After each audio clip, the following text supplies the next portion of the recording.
সবৰে একেই হ'ল নে ঢোলটো? কাকা হ'ল হাত দেখাচোন। কাটে ওলালে বঢ়িয়া, বেয়া নহয় ঠিক আছে। আজিৰ ক্লাছটোত তোমালোকৰ ঢোলৰ যিবোৰ বডি পাৰ্টছ আছে সেইবোৰ ভালকে মেনশ্যন কৰি অৰ্থাৎ আঙুলিয়ে ধৰি এটা এটাকে দেখাই দিয়া হ'ব। মই ইয়াত তোমালোকক কুবাৰ ফালে বা তালি ফালে বুলি দিয়া নাই, মই তোমালোকক ইয়াত দিছো ঢোলৰ প্ৰধান বোল হৈছে 5টা। ঘৰত একেবাৰে ঘে দন্তীয়া ন ঘেন আ ৰৈৰু আৰু দেখিছা দাস দন্তীয়া দতকাৰে দা প্ৰথম চ তলত কেনেকে দিছে এনেকে আচৰাল লিখা। কি বুজা হয়? তালি ফালে কি বুজা হয় লিখিব লাগিব নহয়। লিখা কুবাৰ ফালে এনেকে ডেছ এডাল দিয়া, এইফালে এনেকে ডেছ এডাল দি দিয়া, আচডাল বেছি দীঘলকে নহয়। কুবাৰ ফালে কি কাটে ওলালে বঢ়িয়া, বেয়া নহয় ঠিকে আছে বঢ়িয়া। ঢোলটো কান্ধত ধৰি ৰাখিবৰ বাবে যিডাল জৰি ব্যৱহাৰ কৰা হয় তাকে কণাৰী জৰি বোলা হয়। প্ৰথমতে কি আছিলে? কণাৰী জৰি। দ্বিতীয়তে কি আছিলে? কণাৰী। তৃতীয়তে কি আছিলে? তালি চাইডটো। এতিয়া আমি সেইটো ফৰ্মুলা ইউজ কৰিম হ'ব। এতিয়া আমি সেইটো ফৰ্মুলা মানে অসমীয়াতে ক'বলৈ গ'লে আমি এতিয়া সেইটো সূত্ৰ ব্যৱহাৰ কৰিম। এতিয়া ঢোলৰ যিটো 12টা অংগ প্ৰত্যংগ আছে সেইকেইটা মই মুখেৰে কৈ যাম, বানানৰ সৈতে কৈ যাম, তোমালোকে লিখিবা ঠিক আছে। প্ৰথমতে আমি কি লিখিম? কণাৰী জৰি। এই জৰি কি কাৰণে লাগে চব লিখিব লাগিব, আজি ৰচনা লিখিব লাগিব আজি। হ'ল না? তাৰপিছত কি হ'ব? ঢোলৰ পিছত কি লাগে? কুবা বা কুবনি। কত কুকাৰে কু বটাকাৰে বা কুবা অব্লিক দিয়া। কত হচুকাৰে কু ব দন্তীয়া নৰচিকাই নি কুবনি। হ'ল না?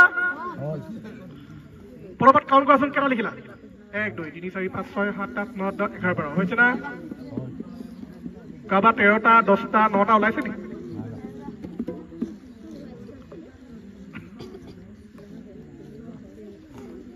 কা 13 ওলালে? কোনে 13 বুলি ক'লি? কাইলৈ আহি গ'ল দেই 12টা। কাৰোবাৰ 13টা 11টা ওলাইছে নি? হাত দাংচোন, বহনি কৰি দিওঁ। কাৰোবাৰ 13টা 11টা ওলাইছে নি?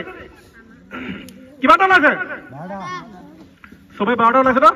মই সেনেকুৱা তোমালোকক বনাই পঠিয়াম এই 10 দিনত, বুজি পালা? তাৰ কাৰণে তোমালোকে মোৰ কথা শুনিব লাগিব নে নালাগে? লাগিব।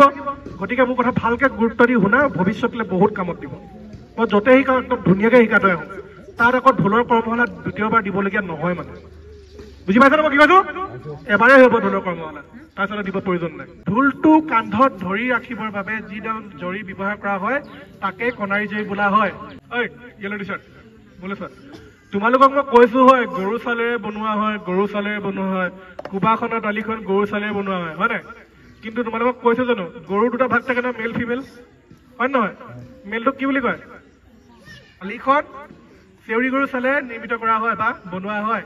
কাইলৈ ডান্স কৰে নহয় ন, মজা।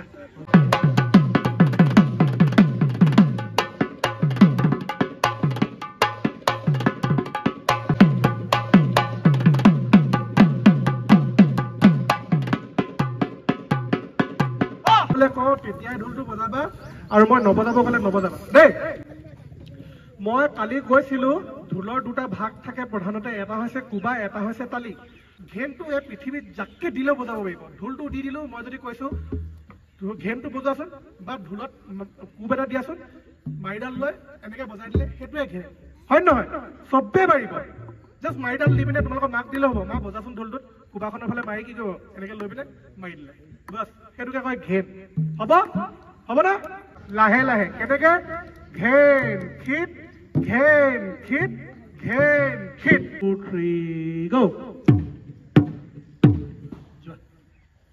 আজিলৈকে চাপৰটা বজাইছো দেই, এনে চাপৰটা বজাইছো।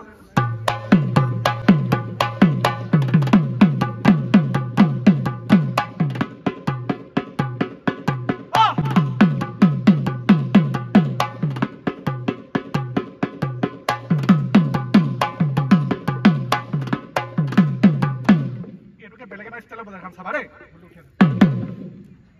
চাবা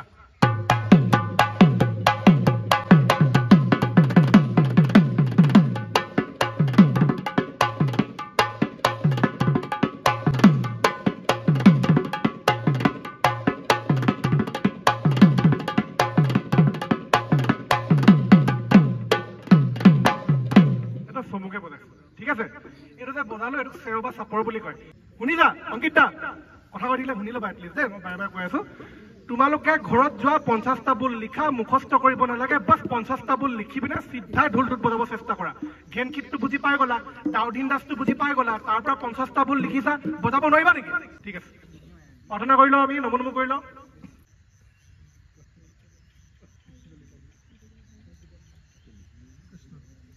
হৈ যাব